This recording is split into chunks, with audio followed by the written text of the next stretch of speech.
Okay, I'm changing the fuel lines on my Poulan 2055 chainsaw. 14-inch. Fuel lines disintegrated. So I ordered a little kit. Came with the fuel filter, new spark plug, a new air filter, and some fuel line. You got your thin line and you got a thick line. So what you're gonna need is let's see, for mine, what is this? 9mm. Take off some bolts. You remove this, the lid that has, you could use a Allen wrench or I use a flathead screwdriver. Take out those 3 screws, take off the top, and then I took off these 4 screws on the side, from the side, so I can get to the bulb. Oh yeah, and that thing came with a new bulb too. So here's the carburetor. The fuel line is this little hose right here, little hole. It goes up and it goes on the back side of the little carburetor. Then on the bottom of the carburetor is a little line that comes around, and that little line goes into the bulb that you can easily take out. You know, it comes out, pull it out, and work the lines through the little slot there. Then the bulb also has a big line. When you're purging it, it'll, you know, flow and go back into the tank. Down there. Goes back into the tank. So how I got the fuel line is that I cut the line in half. I cut the small line, cut it in half up about 2 inches, and then you cut that half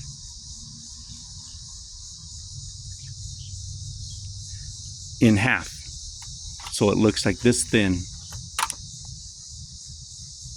So it turns out to be that thin, because it's got to be real thin just to go into this little bitty hole. I'm sorry, the focus. Oops, that it's tough. Get the focus. There we go.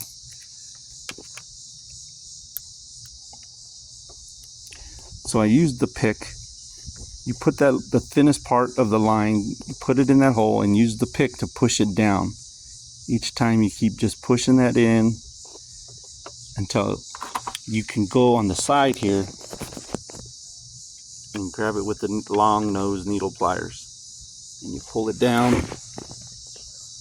and then you just keep pulling it out, feed that line down, and then you put your fuel filter. You'll cut that line. It's going to be sticking out. You cut that line just flat as you can, and then you put the filter on it.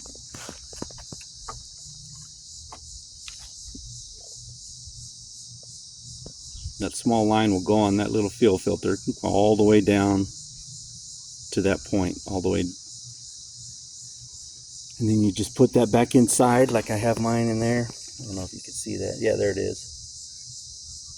And then just pull up the fuel line. Leave long enough so you can connect it to this here. And then you cut this little line on the bottom to the bulb. Make sure you cut it long enough. And then do the same thing when you feed this line. Cut it in half, push it down in. It doesn't need to go all the way in. Just push it down, because the fuel is just feeding back into the tank. That's all that does. So you just push it in there and that's it. Cut it long enough to reach to the bulb, and then you're good with that. That's the bigger line. That's how you can see the difference, how big that is. And then that's it. Make sure that the throttle wire here goes above this bottom line, and it hooks there. You'll see how it looks when you take yours apart. Make sure you can take a picture of it to remember what it looks like. So I've got to reconnect that, and then I'm going to put the carburetor on. Okay. Also, when you put the carburetor back on, make sure that fuel line doesn't get inside this here on the back side, you know what I mean? Make sure it's flipped out over this. Just make sure your fuel line, all the lines are clear of everything.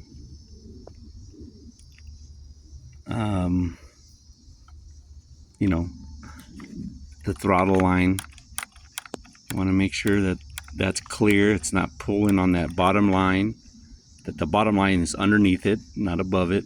Same as the big one that goes from the bulb to the tank. Got to be underneath those. Here's your choke throttle. Put that back in there. Don't take that off. Just leave it on there, hooked in there. Everything looks good. I'm going to put everything back on, and I'm going to add fuel and see what it does.